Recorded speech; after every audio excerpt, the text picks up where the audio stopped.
Hey Jesse, can you hear me? Yeah, I can hear you. Okay, I'm wearing pods, so I don't know if they work or not. I can hear you. Okay, are you okay? I'm exhausted. I could hear even in your text Yeah, well, I stayed up till 1 a.m. with Diego. No, looking at the website to compile Yeah, feedback on the I need document. to explain it to you. Um, so if you have like a few minutes, we can go over it afterwards. Yeah, I can't stay on super long because Alex has to go to PT. Yeah, don't worry, I have it 11:32. Um,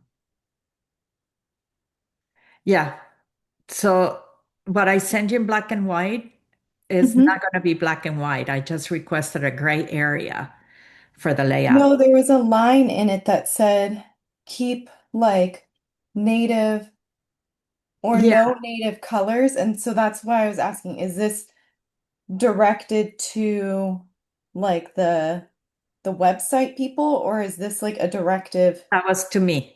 Okay, that was my question because I was like, Yeah, if this that isn't was to directed to me. like The other thing is, readers, like it's kind of no, it's going weird. to be color. I just wanted a grayscale so I wouldn't have to be No, wasting. I like the grade scale. It was literally the note saying no Yeah. need, No, because then I was no, like, so people are supposed to like change the colors of their photos for the Chronicle. no. Yeah. Um, yeah. So the other thing is that the reason it's written the way it's written, it's a funnel. So that's Uh-huh. why it's repetitive Okay. because it's a marketing funnel. So the Okay. language I'm using is very marketing language. I Okay. had a hard time with it too, Yeah, to be you asked honest with for you. the No, so I get yeah. it, but I think you were giving feedback. I mean, my failure is that I didn't share with you the purpose. Yeah. The first page is a marketing. Uh-huh. So we have a marketing website that is a funnel for people to sign in to the studio. You mean the two separate homepages you sent me? Because Uh-huh. there's two separate That's what it homepages. is. That's exactly what it is. So we have the funnel and we have the community. Okay. So I just need to give you a little bit of an understanding of what's happening. I think I sent it to you without being clear. Okay. So let me start letting people in. Okay.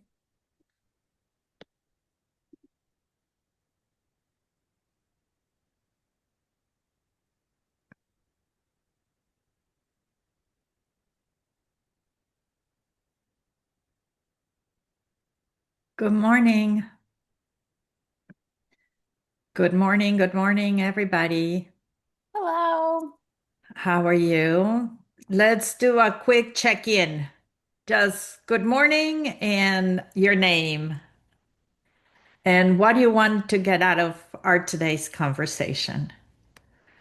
Or a question that inspired you from the cards? Who wants to start? Shall we start, Jesse? Sure. So I'm Miriam Beloglovsky, and I actually have a couple of things that came up from comments that you posted. Talia posted. I don't know if she's here today or not, but it was very thought-provoking for me because what she talked about is she works with infants, so she feels like she often has to carry both her own voice and the voice of the infants with her. And I thought that was a very interesting concept. When we give children agency and voice, we carry our voices along with them. So, where do we know where to draw the line as to do we speak or what else can we do so that we give even the infants their own ability to communicate? So, that's what I have in my mind today. Jesse. I think tying off of that, it even goes with children who might have a speech delay, or have special rights, right, and developmental differences, and making sure that we provide space for their different forms of communication too, because They may not be able to tell us. They may be three, they may be four, and instead of using the words, they're going like this to try and communicate to us. And are we slowing down and taking the time to figure out what this truly means and checking before we just assume and giving their voice the honor it deserves in whatever form it takes. Desi, can you introduce yourself? I'm Jessie. I just started talking. I I tend to think do she's that. talking to me. So happy to be joining you all again here this week. Um, it's been an interesting week here in San Diego with our weather. We had a little bit of light rain. Who would have thought? So did we. So I'm just going to name people. Sarah, did you put your hand up? Sorry, you caught me waving to Anna and Sadie. Oh, okay. Hi, Ann and Sadie. Let's all wave. I'm that kid. So why don't you all unmute and I'll go around and just call names. I think that's easier. How about Lila? Hi, my name's Lila. Um, I'm a preschool teacher at a school in Southern California. I just was able to sort of actually engage and join the class this week, so I feel like I'm doing a little bit of catch up It's okay. in terms of how to engage. Um, but what I was really thinking about this week is how to create more spaces for ourselves, myself, and our teachers and our students to sort of like bump into each other or bump into different kinds of people or stories or experiences. Because I am in a small town and are just sort of not very diverse in several different ways. So that's been on my mind. It's good thinking. Angela. Hi, I'm Angela. I'm from Buffalo, New York. And like Layla, I am just joining in this week. The last 2 weeks, I was very, very busy with wrapping up work-related stuff. So, um, I'm really grateful to have the opportunity to think like this beside other people this summer. And I keep reflecting on the notion of parallel experiences. While I support a lot of literacy, multi-literacy minded teachers, and I'm really Reggio inspired, and that's how I encountered Miriam's work initially. I often think about how so many of those values, we don't talk about them in our work supporting adult learners. And so thinking about parallel experiences and the importance of learning and experiencing learning the way we want children to is something that's on my mind a lot right now. Oh, I'm so glad to hear that. Norlene. Hi, I'm Nerlene Wild, and I'm also in the Buffalo area. I'm actually on Grand Island. Oh. So I'm in that's so Kenmore. funny. Oh We're like my gosh, 10 minutes away from we each other. are. That's I Oh wild. my goodness. I spend most of my time driving my kids to things in Kenmore. We'll have to talk later.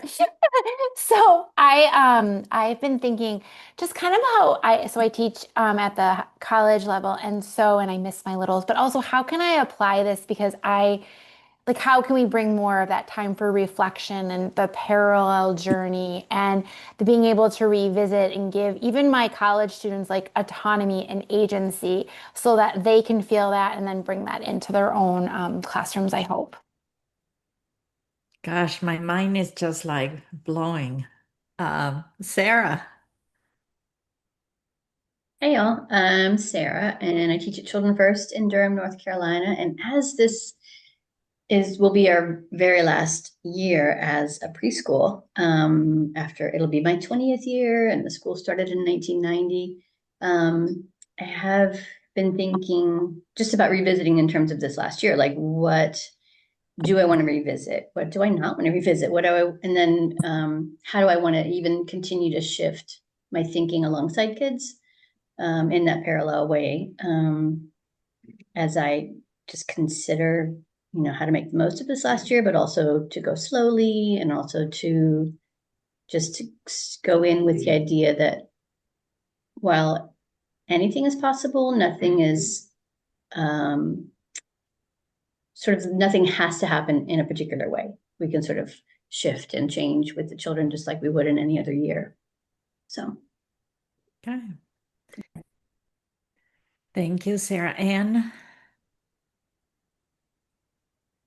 Good morning. My name is Ann Stickley, and I'm also in the Los Angeles area of California.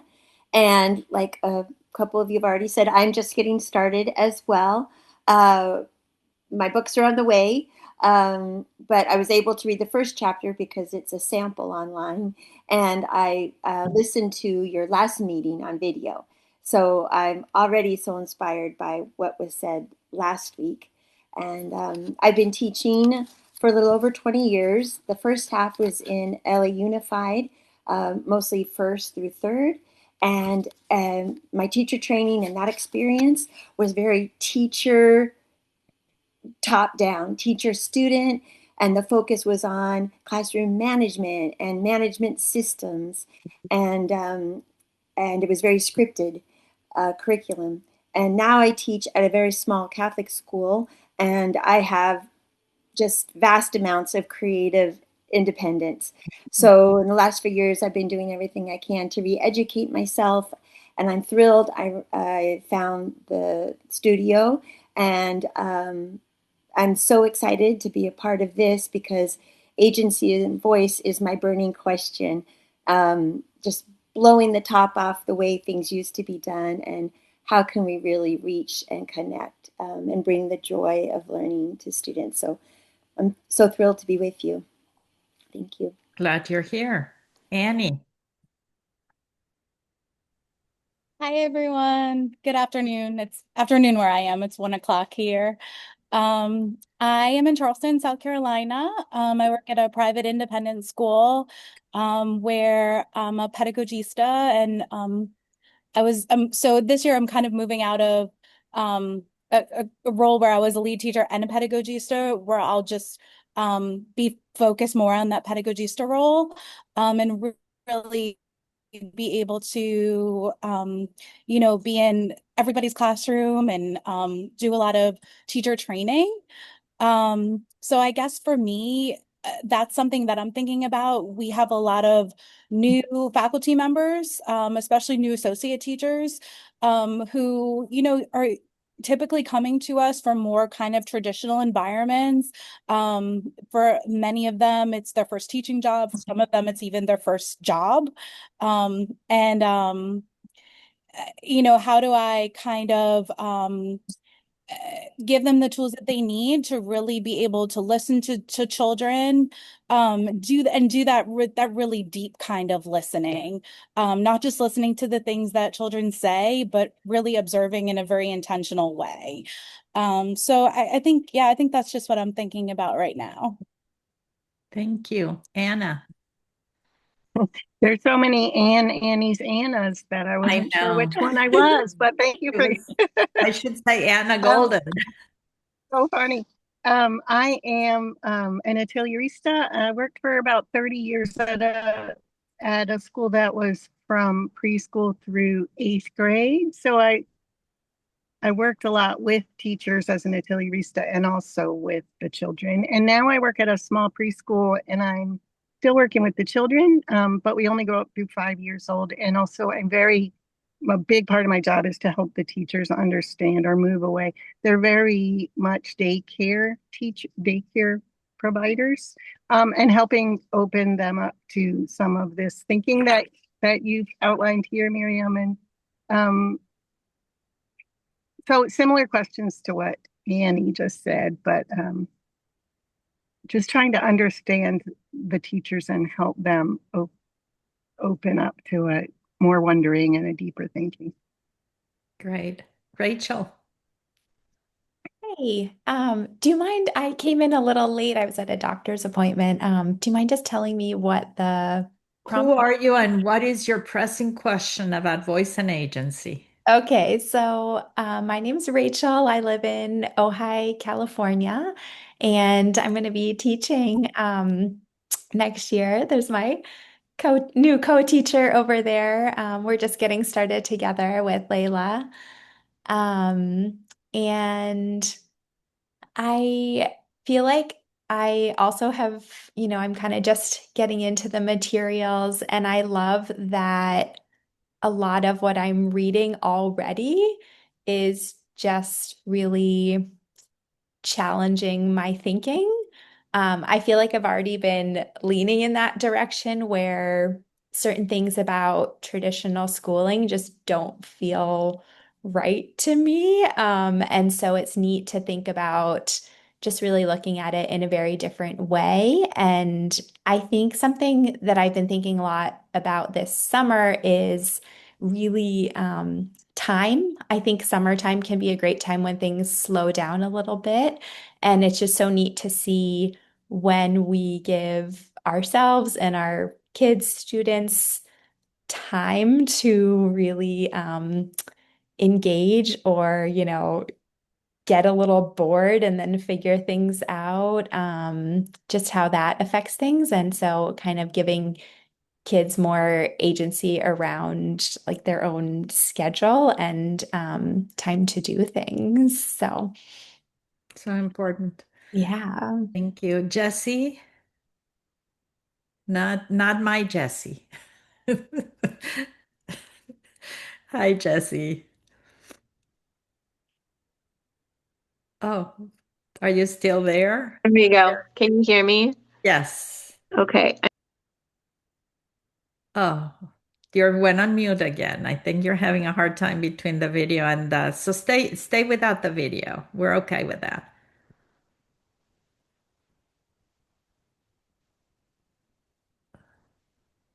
All right. Well, you figure it out, Jesse. I'll come There, right. I got There it. we I go. got it. Okay, good. All Thank right. you. Sorry, I'm used to being on the computer and I have a new computer. And anyways, long story. Hi, my name is Hi. Jessie Mojica Richmond. I'm so happy to be here. I'm sorry I missed last week. I was starting a new job. And I'm coming from Portland, Oregon, where I have a new role in family services and enrollment with Head Start at Mount Hood Community Oh, wow. College. So I just recently transitioned out of working in the classroom and directing a summer program at a school. And I'm just super excited to experience this space and how some of the readings that I was doing can transition into my leadership here in creating a healthy ecosystem for the young children that we're serving. I think my pressing question today is just that, like how we can think about the whole picture and how we engage with the adults that we work with in collaboration, and also how some of the same lessons when we're building agency and voice for children also are applied to our coworkers and our teams. Great. Thank you. And Sadie, I know you are having internet issues, so it's okay if you just show your beautiful photo. Thank you. Yes, I'm having internet issues and there are children running all over the place. So it's a lot happening here, but I'm very glad to be here and see all of you. Um, I have started reading both books and am enjoying that. And my co-teachers and I forgot to say where I was. I'm in Carborough, North Carolina, and I am in a small in-home preschool, which is actually in my home. And my co-teachers and I have decided for next year to explore the question of perspective and or the concept of perspective. And I don't know that we've shrunk it down much more than that, and maybe that's good. But I'm curious how perspective overlaps with agency, is different than agency. How does having one affect the other? So I'm just thinking a little bit about that as I hear all of these other great questions. Wow, those are great questions. And I think we're going to be delving more into perspective next week.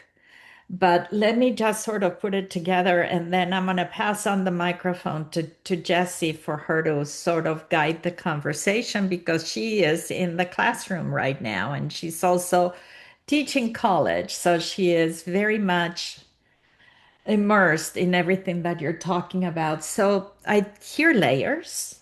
One is how do we prepare the future um, educators who are going to be in the classroom with the children. And that sort of goes to some of your own questions who are guiding or, pedagogistas in the classroom or coaching others, or in your case, Jesse, as a family in service person who's also working. So those were the three layers that I've heard. And the other one is the children. I think it all fits into the parallel journeys.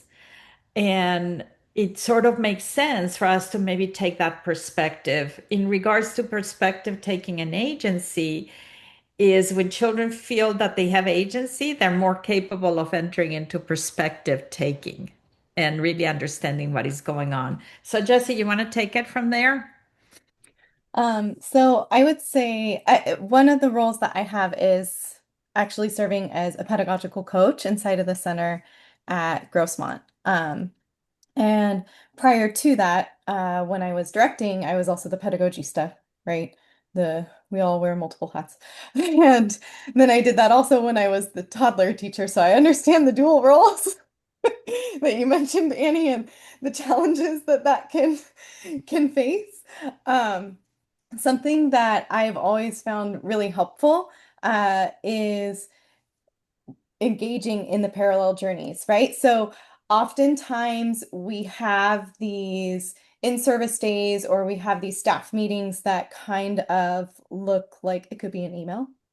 Um, so instead of that, there has to be a pedagogical shift, right? So working with the administration and having them do things like burying a line inside of the email that says like, to confirm that you've read this email, which is all the policy stuff, right? Because that's what our meetings typically look like. So to confirm that you've read this email, please reply by Thursday with your favorite coffee or your favorite breakfast item.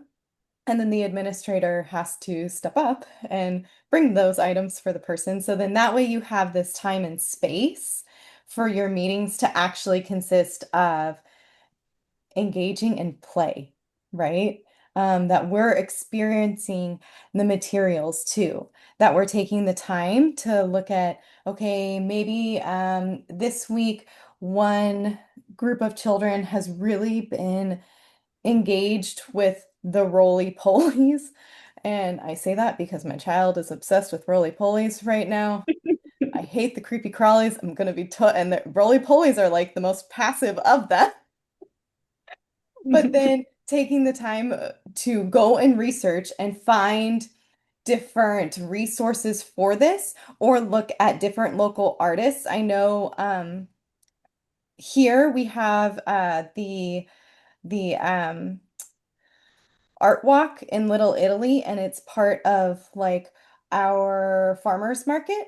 And I actually connected with artists through that who were willing to come in and share their work with the adults. So the adults engaged with the material. So you work with wire, right?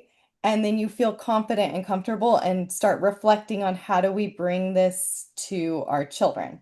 How do we bring wire connected to roly-polies to young children? And when we're in our adult classrooms, I'm sure Norlene, you're doing this already too, right? Like our whole class isn't us talking at them. It's making sure that we share some information and then we set up these interest centers for them to go and engage in and to then reflect on. One thing that I found that's really important too is when teachers first start going in, the first thing we're going to do naturally is be like, Diego, that's the name of my child.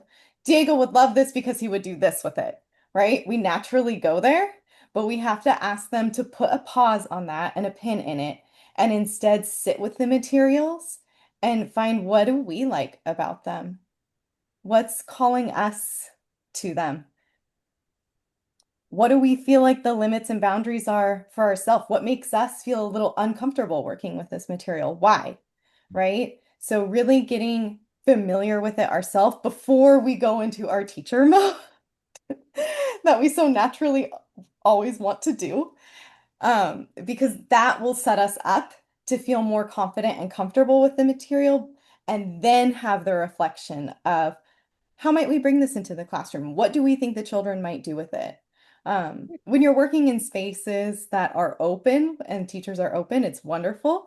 Sometimes you work in spaces where teachers will say things like, they're just going to eat it. And I'm like, well, Oh, yeah. it's wire. I kind of doubt that they're going to try to eat wire. Maybe they might pretend it's dental floss if they see their parents flossing, but it's not really something they're going to try to eat. And if that's the concern, let's look at materials that why do you feel that way, right? What do you feel more comfortable with? Where is this coming from, right? Because something I have seen here really in, I'd say, the last 10 years has been a bigger shift into the fear of the materials of, is it safe? Does it meet the SOPs? Which is a term here in California or in San Diego, referring to the safety of basically everything if you connect with Head Start. So other Jesse, you might know what I'm referring to too. Um, so helping people see how it does meet the SOPs as well. But really, really trying to build that time and space for the teachers to engage. So Annie, when you're doing pedagogical work, if you can do this in a group setting, wonderful. If you can do this in individual class meeting times too, because I don't know the structure of your program, right? So I'm lucky enough I get to do both, right? Like I get to meet with teachers individually and we can really focus specifically on their classroom and then we can meet as a whole group, which is valuable too, because then they can come back and share what they're doing in their room and gain Oh, insight from their colleagues. Jesse, there's one question in the chat, but before I go to that question, I think one of the things that is coming to my head is the difference between a pedagogista and a eutagogista. So pedagogista is the process of teaching. How do we teach? How do we bring information? What information are we going to bring? And the eutagogista is the process of setting up the possibilities for self-learning. And I think that's an important thing that enters into the parallel journeys that we discuss in the book, the idea of how do we create the conditions for both the adult and the children to be self-learners. Angela posted, and this is interesting to me, and is it worthy? Are the materials worthy of our time and effort? All right, let me put my 2 cents into that and then I'll pass it on around. When I started writing the Loose Parts books, and it's been 5 books and 14 years, and I'm still hearing the same darn question. So this is where I'm shifting my thinking now and what I invite you to think about. It is not about the materials themselves. It is about the connection that children are making with the materials. I think we need to stop talking about the object. I think really profoundly think that we need to stop talking about loose parts as an object, wire as an object. We need to talk about the possibilities of discovery that the materials offers children and where their learning actually sits and how do we begin to see their thinking. We can't see their thinking with toys because a toy is predetermined. But when the materials are unscripted, that's where we can capture their thinking. So it's about the language. And this hit me really hard on Friday when I started thinking about why am I still answering the same question over and over again? What is missing in the conversation? And I finally came to an understanding that we truly need to stop talking about just materials themselves. We need to start talking about the thinking that happens in the relationship children and the connections children make to the materials. Does that make a little bit of sense? What do you think? Bringing it back to agency, and how do we trust the children to have the agency to do that? So I think if we're going to talk about materials, they're like the textbook of the classroom, right? And by viewing them in that light, we're opening it up to see the possibilities and the thinking that can happen if we're only viewing, like Miriam mentioned, like a toy, like a plastic apple is only a plastic apple. In this Right? That's textbook? what it's going to be, You mean right? that So textbook? yeah. So in viewing like a tree cookie, which was on the cover, a tree cookie opens it up to be 1,000 different possibilities, right? They can cook with it. They can pretend it's a phone. They can wear it as a hat. It's currently my child is very into pretending things are earrings because my mom wears a lot of earrings and he misses her, and hasn't been able to see her. So he's been pretending to put on earrings to be like her. And he holds little napkin rings up like this and goes, nah, nah. Right. But his think if I was only focusing on the napkin rings, I would miss that. I would miss that piece that he's working through this emotion that's happening for him. He's two. He misses his grandmother, right? And he's trying to find ways to help himself deal with that and to feel better about it. Mhm. What about everybody else?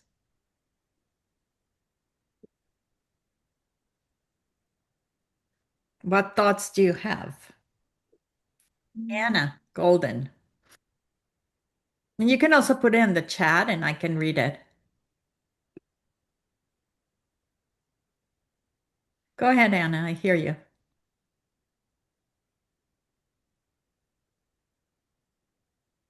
You're on mute. You're on mute. Yeah. Sorry, I couldn't get it unmuted for a second there. I always think about, and I stole this from some educators in England a long time ago, but I always think about whether materials are transformable or not, and that's what makes them worthy to me. So if a child can transform something into something else, either with materials and tools that I provide, like glue or a saw or whatever, or with their imaginations, then I feel like they're worthy. But materials that aren't transformable are materials, like you're saying, Miriam, that sort of tell them how to play. And those I try not to keep around in the school. So that's how I always think about it. And so that for me means, looking at these bottle caps and thinking, really, really thinking, is there ways that I can transform these? And I have to put myself in the place of either the children or an artist and think about it really well, or else I might miss a way that they can be transformed. So that's my I, thinking. I wondered if we asked the question in saying what are children going to be doing with this, is we begin to have a conversation with our colleagues and students, college students, ask more about what thinking can you see in the interaction with the materials.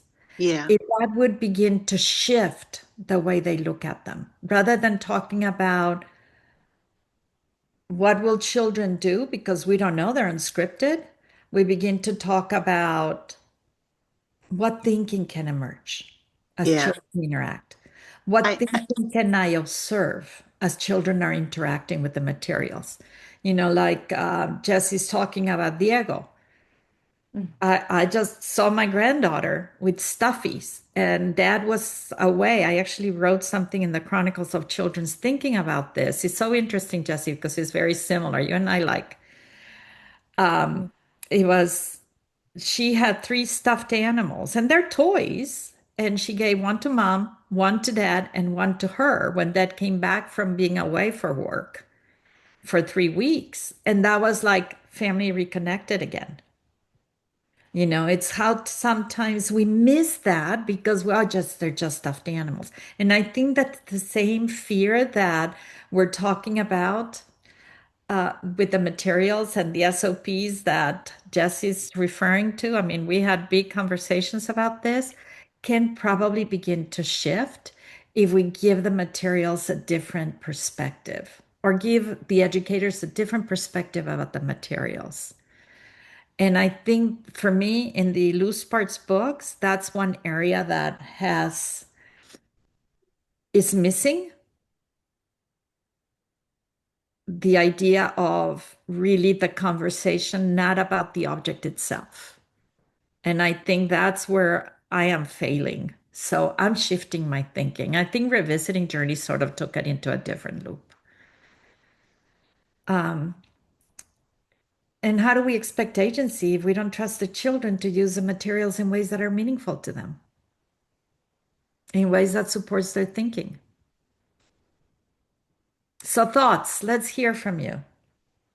I think also just sort of the obvious connection, with Matt and Susan's work is to think about what stories live inside of them and where those stories might, or where the objects or materials might elicit or Mhm. bring forth stories from children. So Mhm. again, it goes back also to listening and being ready to hear those stories or giving them the opportunities to tell them. And moving away from the requirements. Anne. Yeah, well, that you've started to answer my question, listening, because the word worthy came up in my mind. But as you said, not so much the materials, but is the way I'm presenting them worthy of the children's time? Am I presenting them or providing them in a way that will give them the chance to really play? And from listening to your meeting last week, I heard Teo say, because we've all seen those postings of these beautiful layouts of loose parts. And then I thought it was amazing. He said, no, he doesn't put his parts out in these perfectly imagined areas. He leaves them a little bit unformed and maybe in a little bit of disarray so the kids feel welcome. So anyway, that was my question. You know, am I presenting them in the best way? And let's talk about that Yeah. because, again, after 14 years of my work, and Jesse can also share, um, we sort of extrapolate. We go to the beauty of all of a sudden Radio Inspired is about one question and three material. I mean, I'm exaggerating, but you know what I'm talking about. And then on the other side is like the buckets of a lot of different materials.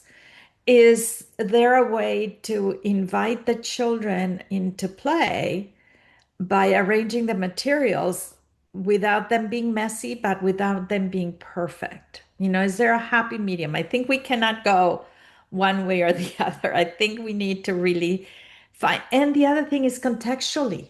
What is your program in terms of the context of where you're at?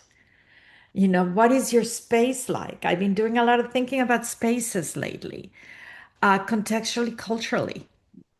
What is the cultural spaces that you're working with? I've been thinking a lot about, again, this idea of unscripted materials with families in the Hispanic communities that I work with all my life. And how sometimes they see them as trash and they don't see that we honor their children. So how do we, again, demonstrate that the thinking is important? The invitations and how we set them up, I think they're essential and they're crucial. And I think in the revisiting journeys, if you go to the chapter, I think Jesse said chapter 6 through, which are the chapters about the specific journeys? 6 through 12, 13, 13. 6 through 13. I think Matt today invited you to pick one to explore in depth. You'll see that the invitations is not just in how you set it up, but also the parallel journey that you have to engage prior to setting up the invitation. Well, and Anybody else, or Jesse, you want to? there's so many different ways to approach it too, right? Because depending on your context too, I worked in a school that had a lot of shared spaces.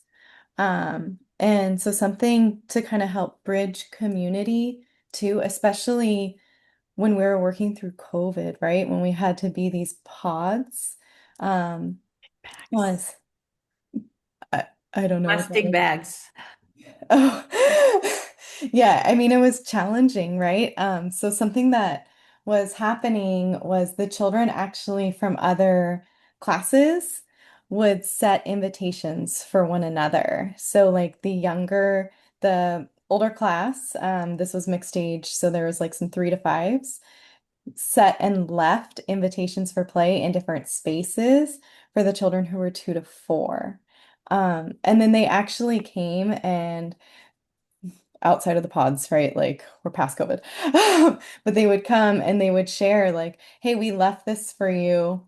Here was kind of a little bit of what we thought we were doing, but you can use it however you want. So it's giving them, again, agency because the younger children are going to use it in a different way, most likely.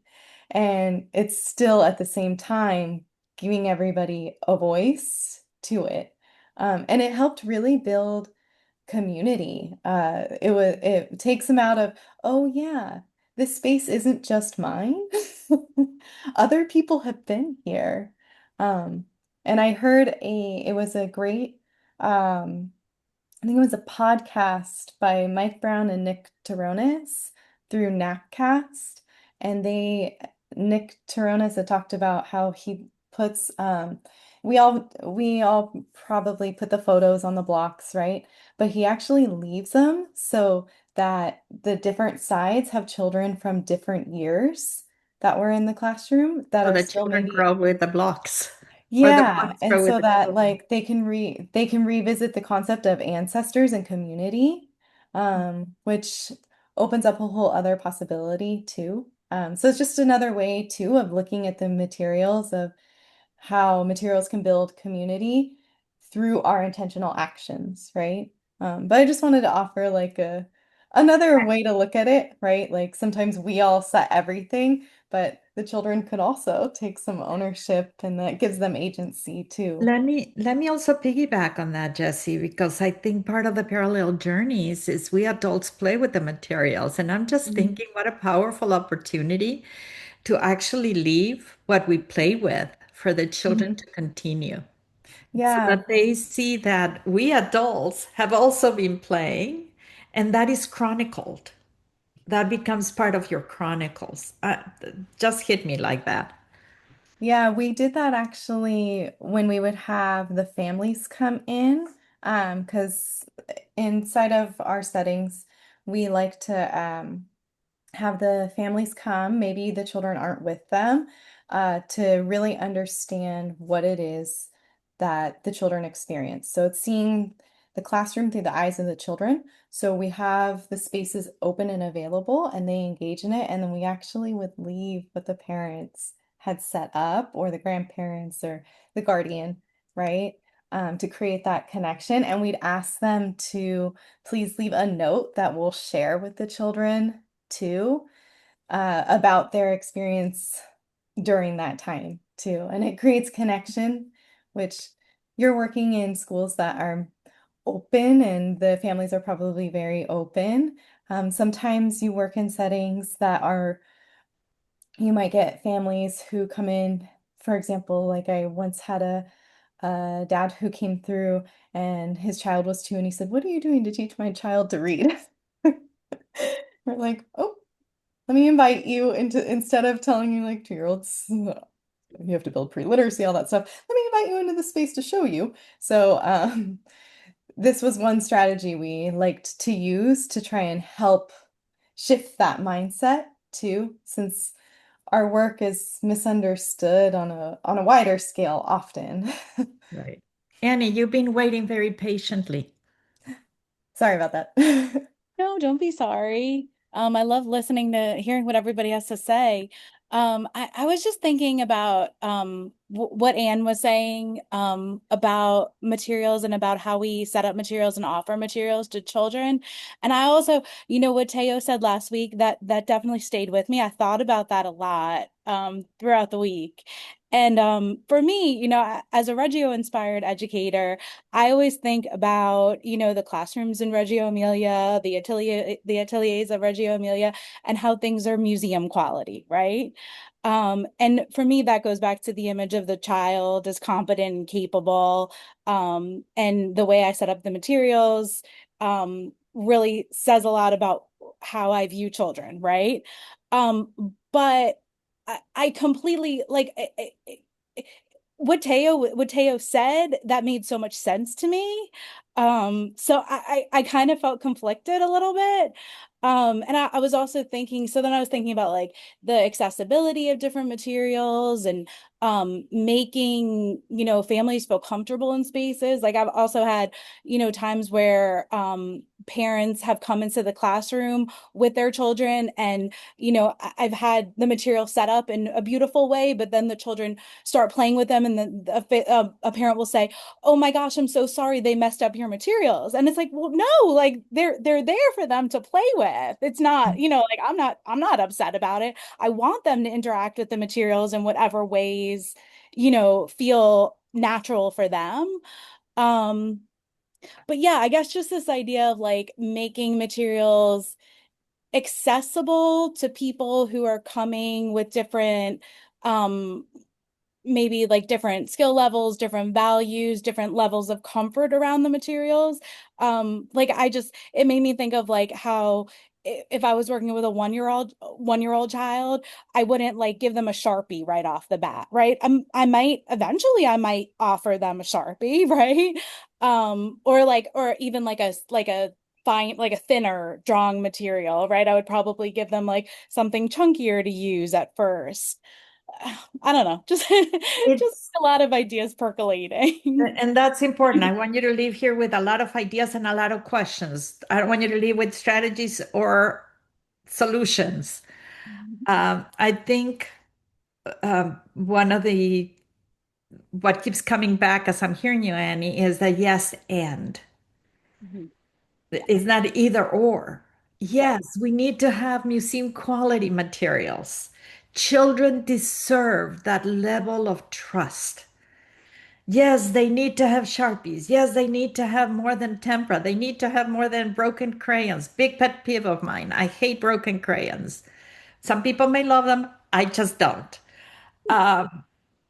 So they deserve for us to engage them in thought-provoking and challenging moments that are layered, that keep on growing.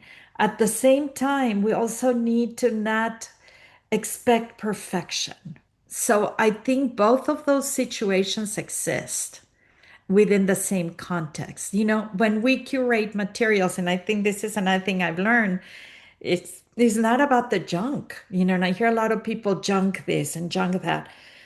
It's not about the stuff, like Suzanne Axelson will say it.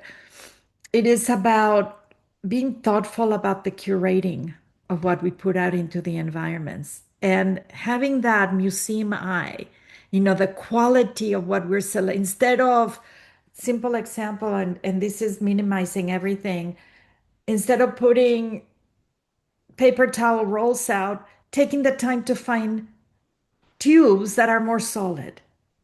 That would be my perfect, that would last longer, that will extend the possibilities. That's where I think we can begin to talk about again, not only what are the possibilities the material offers, but where is the thinking going to go with this? What is the thinking that can emerge as children engage with this? So I think, yes, let's continue to find that museum quality material. Let's spend the time curating the materials. At the same time, let's also have the flexibility to give children the agency and the trust that they can move it forward. That's just some of the thoughts that are coming into my head. There was something, again, Angela, thank you for, she says, Miriam, isn't it about the materials at all? Really? It's about what they make possible. Maybe we need to carry that question close when we invite the use of materials. What are they making possible in this moment? And I think when you're supporting, we talk about supporting children's interests rather than saying, oh, I'm going to bring these materials to see how it supports their interest. What is it going to make possible? That's another good way, another important consideration. Anything else that is emerging for any of you? I'll Yes. I'll say too, I think in that conversation around their agency, I think the Reggio inspired use of the word invitation. So I'm setting up the materials, it's an invitation that it's not only here, come to this table and look at what I've put here. But it is the invitation to experiment or to try something or to mess about. And that similar to kind of what somebody said about not messing up the materials that you set up. I think that was Annie. that it's okay, basically. It's our right to come and do what feels natural or interesting to you.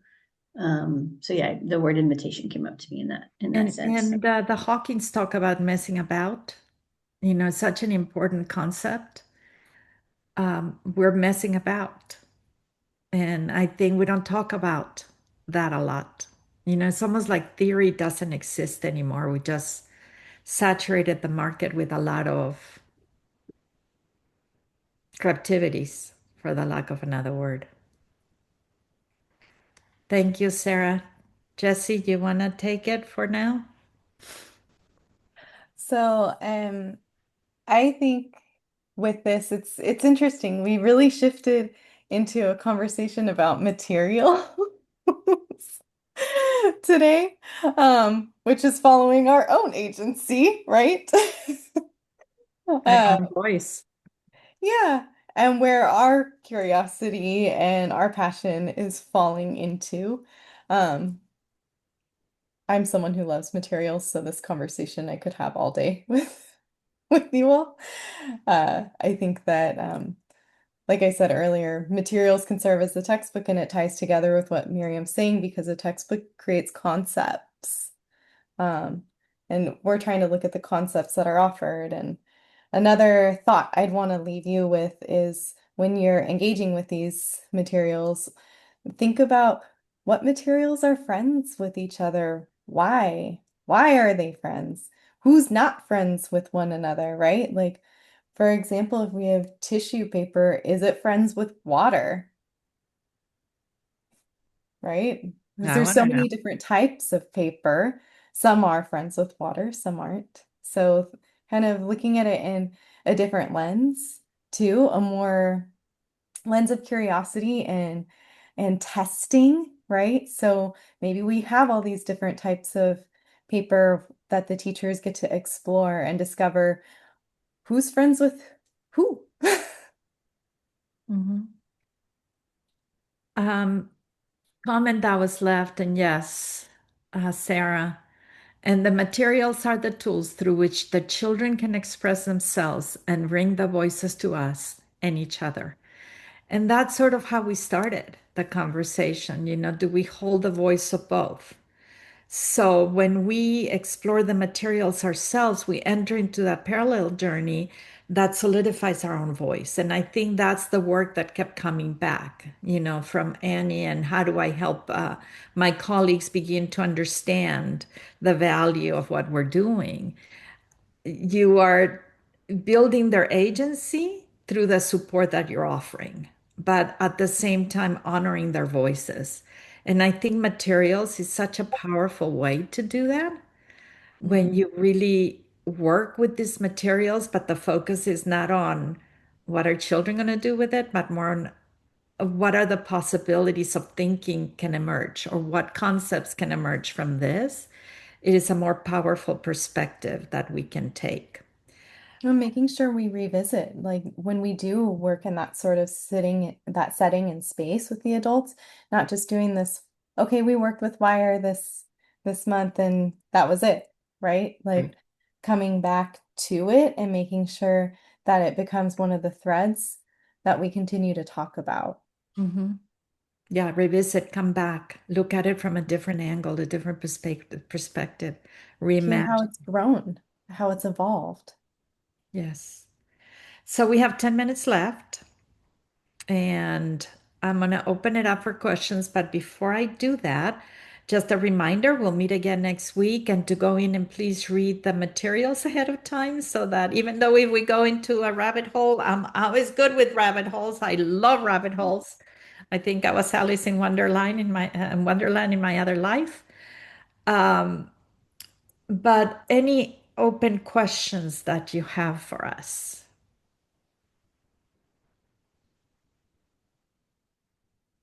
One pressing question that you don't want to leave here and say, wow, why didn't I ask that? Yes, Angela. I just keep wondering how much of this we can bring into adult learning spaces too, right down to using materials to represent ideas and to I think, create more inclusive adult learning experiences. I think every day, every moment. So I wrote the book Just Play for adults. Mhm. And one of the things I suggested there is the place where they gather for lunch, have a whole bunch of games or play experiences or materials for them to play with. So maybe one week you decide I'm going to put papers of different textures and engage them in the materials. So finding every single opportunity that you can to engage them in exploring different materials and understanding even I love when they're uncomfortable. I had students that said, I am not going to touch clay. And I looked at Mhm. them, I think you will. No, I don't say yes or no. I said, you will. I did say yes, actually. It is about exposing to them. And I don't think it's a one time, I do it in a professional development, is the book that Jesse and I are going to be writing called Professional Development in Motion, which means you have to do it every day, every time, consistently to have those conversations. I'm thinking Norlene teaching college and Jesse teaching college, starting creating parallel journeys. Mhm.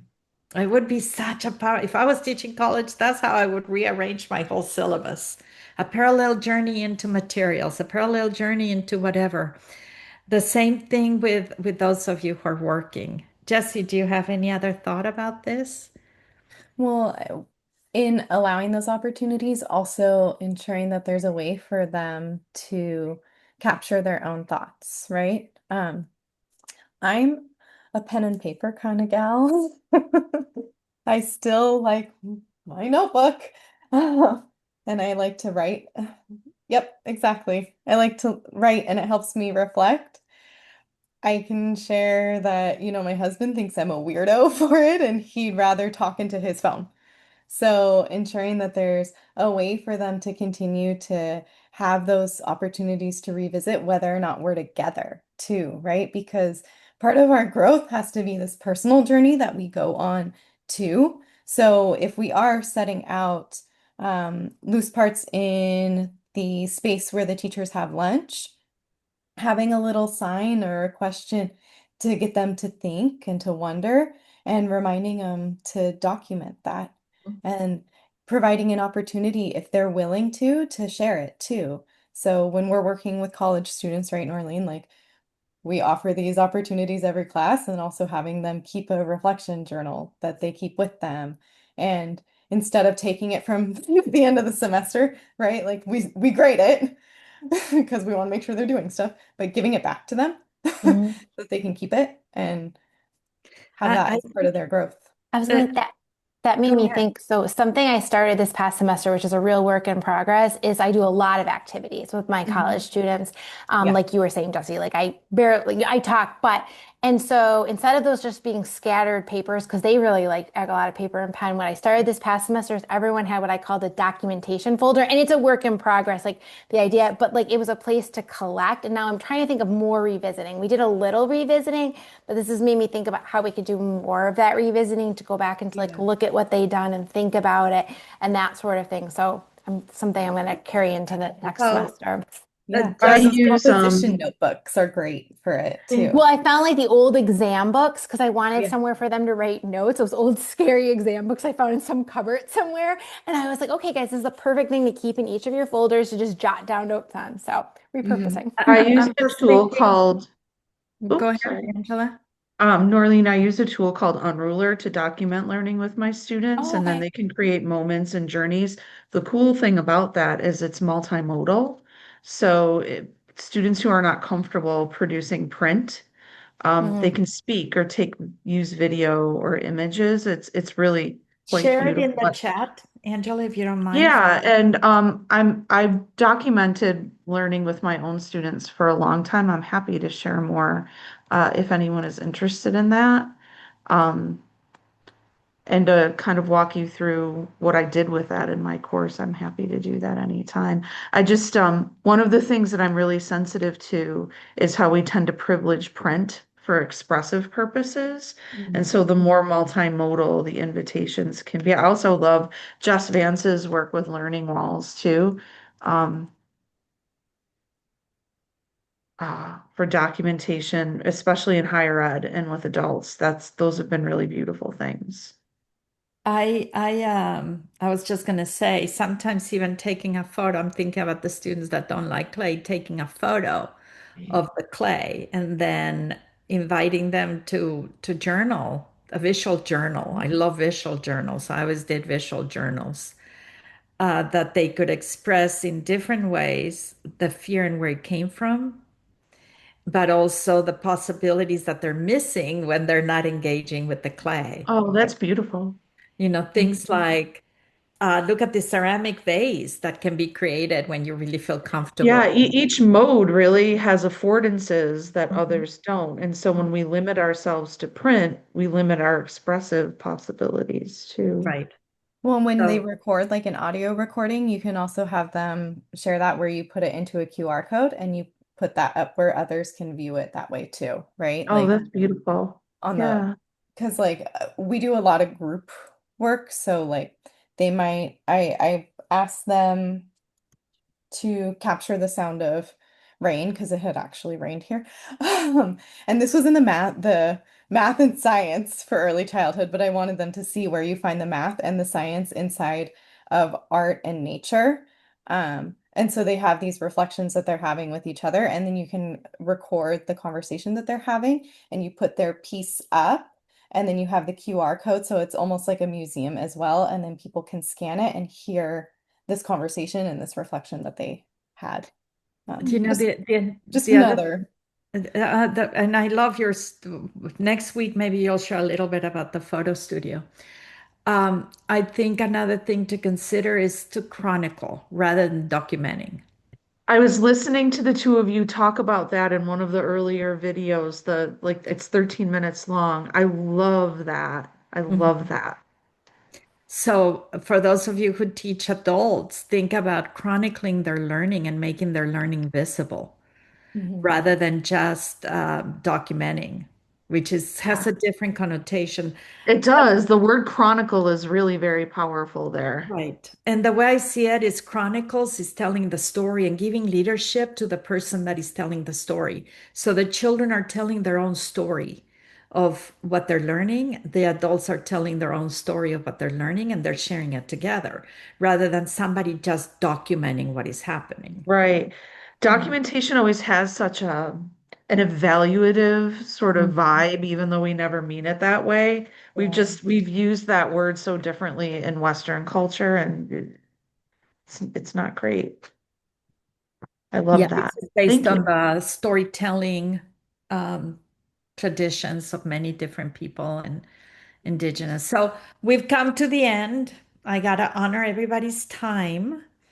It was wonderful. If you have questions, put them in the conversation. I am pitching in all the time. You see that I'm replying. I'm also pitching in into whatever Matt and Susan put up there.